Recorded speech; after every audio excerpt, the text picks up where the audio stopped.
इसमें से वो नीचे आना आपका स्वागत करता हूँ आपके अपने यूट्यूब चैनल पर। दोस्तों आज की वीडियो यहाँ पर जो है टीडीएस रिटर्न फॉर्म 144 को लेकर है। अगर आप यहाँ पर एनआरआई को कोई भी पेमेंट कर रहे हैं फिर नॉन रेजिडेंट को पेमेंट कर रहे हैं तो उस केस में जो टीडीएस की लायबिलिटी आती है उसके रिगार्डिंग आपको ये फॉर्म फाइल करना होता है। तो ये फॉर्म आपको क्वार्टरली फाइल करने की रिक्वायरमेंट आती है, जैसे अप्रैल मई जून के लिए भी हम यहाँ पर फाइल कर रहे हैं। तो इसको जो फाइलिंग प्रोसेस है सिंपल आसान है। सबसे पहले आपको जो है टैन नंबर लेना होगा। टैन नंबर लेने के बाद टीडीएस डिडक्ट करना होगा। टीडीएस डिडक्ट करके चालान को जमा करना होगा। तो टैन नंबर लेना, चालान को जमा करना, वो सारी एक्टिविटी यहाँ पर जो है ये इनकम टैक्स की ऑफिशियल वेबसाइट पर करेंगे। चालान रिलेटेड पहले आपको यहाँ टैन नंबर को रजिस्टर करना होता है। प्रीवियस वीडियो में मैंने आपको ऑलरेडी बता दिया कि टैन नंबर कैसे ले सकते हैं आप। 77 रुपीज़ की उसमें फ़ीस लगती है। उसके बाद चालान की पेमेंट्स के लिए मैं यहाँ पर पीरियडिकली वीडियोज़ काफ़ी ज़्यादा अपलोड करता रहता हूँ। आज की वीडियो में हम यहाँ पर डायरेक्टली फॉर्म फाइल करेंगे, फॉर्म 144।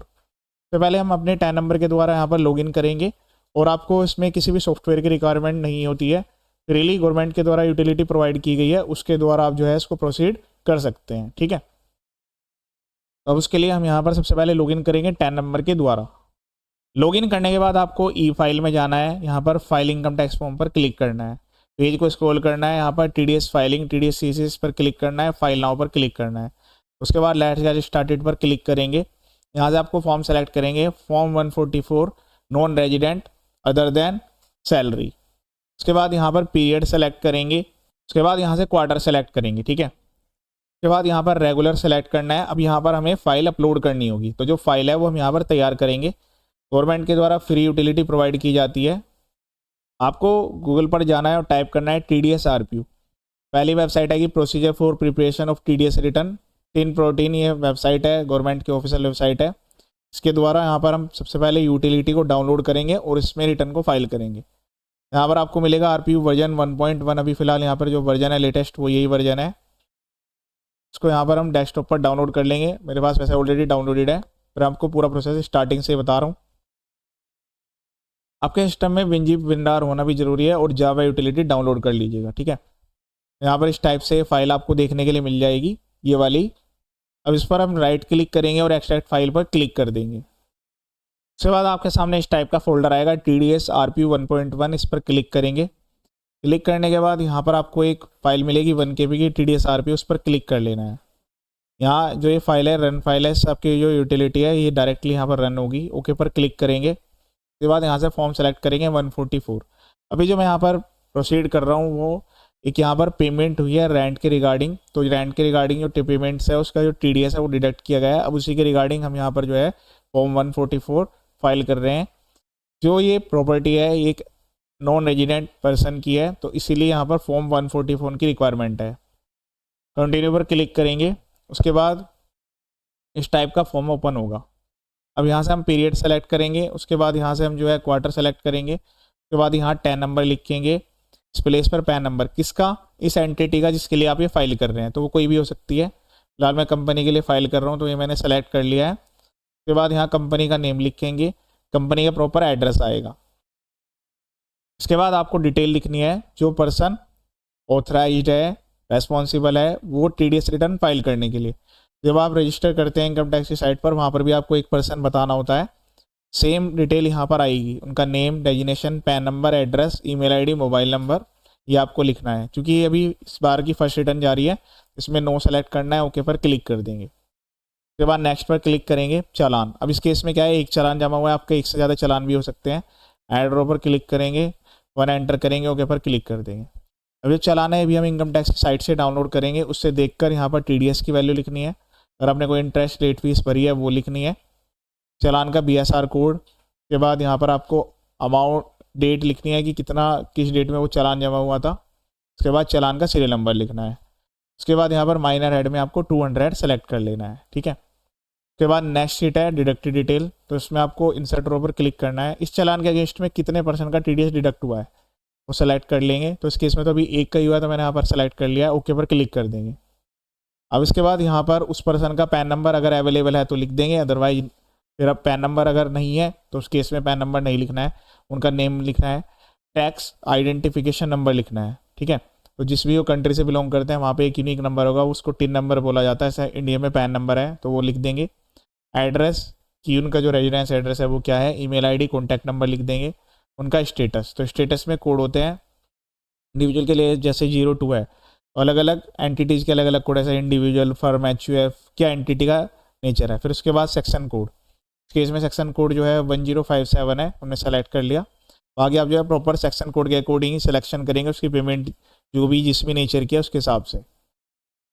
उसके बाद नेचर ऑफ रेमिटेंस, तो इस केस में जो है वो यहाँ पर रेंट का नेचर है, तो मैं यहाँ पर वो सेलेक्ट कर लूँगा। आप जो है प्रॉपरली सही तरीके से सेलेक्ट करेंगे कि जो नेचर है वो आपने जो रेमिटेंस किया है वो किस नेचर का है, ठीक है। Long term, short term gain भी हो सकते हैं, सारे यहाँ पर स्पेसिफाइड किए गए हैं। उसके बाद किस कंट्री में रेमिटेंस वो भेजा गया है।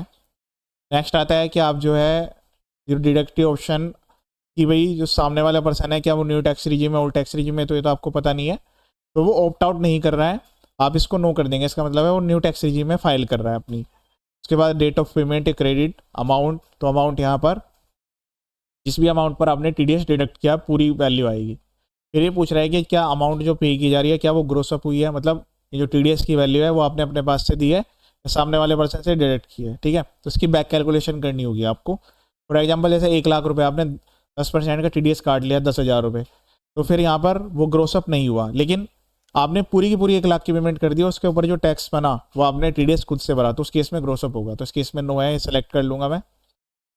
कंट्री ऑफ रेमिटेंस यहाँ से सेलेक्ट कर लेना है आपको। फिर उसके बाद ये वाले ऑप्शन में कुछ नहीं लिखना है।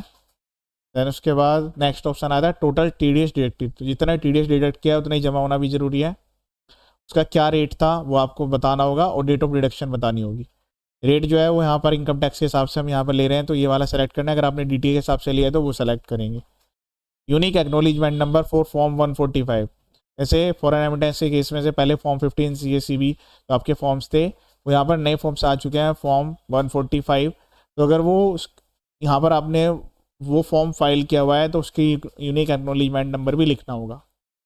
अगर आपने कम TDS काटा है, सामने वाले पर्सन ने आपको लो डिडक्शन सर्टिफिकेट दे दिया है तो उसकी डिटेल डालनी होगी, इसका नंबर भी लिखना होगा।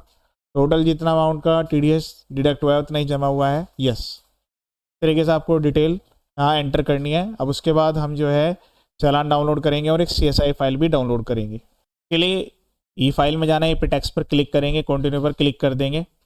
यहाँ पर पेमेंट हिस्ट्री में आपको सारे चालान दिखेंगे, 3 डॉट्स पर क्लिक करके चालान डाउनलोड कर लीजिएगा। फिर उसके बाद CSI फाइल, तो मैं भी फिलहाल पूरे 1 अप्रैल से ले लेता हूँ। आपको पूरा पीरियड सेलेक्ट करना होगा, फिल्टर चालान पर क्लिक करना होगा और यहाँ से CSI फाइल डाउनलोड कर लेनी है। मैं सारा का सारा डाटा जो है यहाँ भी एक यहाँ पर फोल्डर बनाकर उसमें यहाँ पर सेव करते जा रहा हूँ। आपको भी जो है इसी तरीके से डिटेल्स को सेव करना होगा, ठीक है। मैंने यहाँ पर डिटेल सेव कर लिया है। अब वो CSI फाइल डाउनलोड करने के बाद यहाँ पर क्रिएट फाइल पर क्लिक करेंगे, तो एक ऑलरेडी मेरे पास फिल आउट डाटा है, उसको मैं यहाँ पर डिटेल्स को यहाँ पर जो है फिलअप कर लेता हूँ। उसके बाद यहाँ पर क्रिएट फाइल पर क्लिक करेंगे। जैसे आप क्रिएट फाइल पर क्लिक करेंगे इस टाइप का मैसेज आएगा।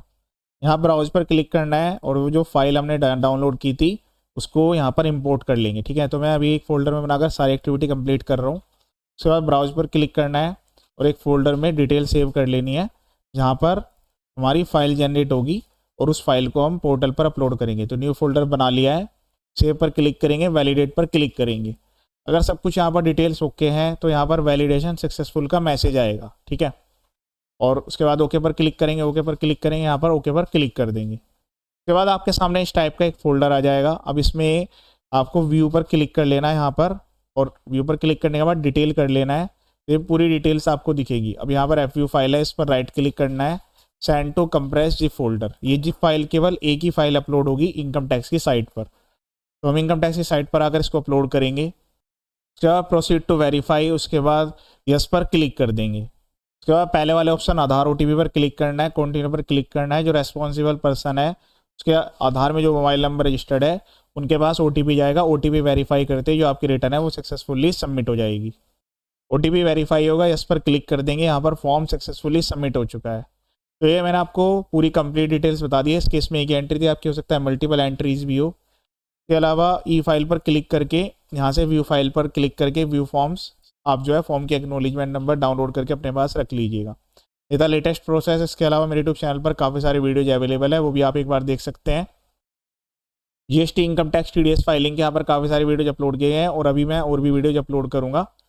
चैनल का पर्पज फुल एजुकेशनल है। ये वीडियो देखने के लिए थैंक यू सो मच।